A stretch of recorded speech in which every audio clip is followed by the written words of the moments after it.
আসসালামু আলাইকুম। আমি ইঞ্জিনিয়ার জাকির হোসেন পিয়াস। তো আজকে আমি আপনাদের দেখাবো কীভাবে অটোক্যাডে স্কেল করব, বড় জিনিসকে ছোট করে ফেলে দেবো। ঠিক আছে? তো যারা নতুন তাদের জন্য খুবই উপকারী একটা টপিক।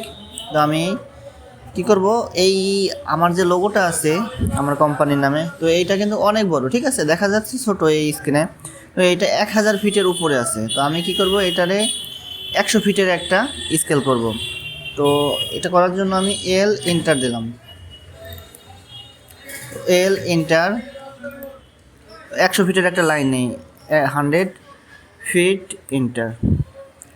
তো দেখুন আমার 100 ফিটের লাইনটা কত ছোট হয়ে গেছে। ঠিক আছে, তো এখন আমি এইটার সমান করব।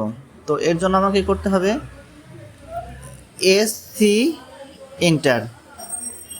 এই লোগোটা আমি সিলেক্ট করব, তারপরে এন্টার দেব।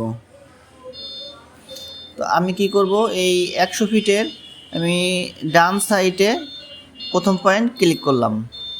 ক্লিক করার পরে আমি আর এন্টার দেব, আর এন্টার। তো এখন আমি আমার লোগোর এই রাইট সাইডে একটা ক্লিক করব, এই লেফট সাইডে একটা ক্লিক করব। তো এখন আমি জাস্ট এই পয়েন্টটা এইখানে এনে আমার 100 ফিটের লাইনের বাম বাম কর্নারে আমি ক্লিক করব। ক্লিক করে এন্টার দেব। দেখুন আমার লোগোটা কত ছোট হয়ে গেছে। লোগোটা বড় থেকে ছোট হয়ে গেছে। তো এইভাবে আপনারা স্কেল করতে পারবেন। সামনে আরও নতুন নতুন ভিডিও আসবে, সবাই পাশে থাকবেন। ধন্যবাদ সবাইকে।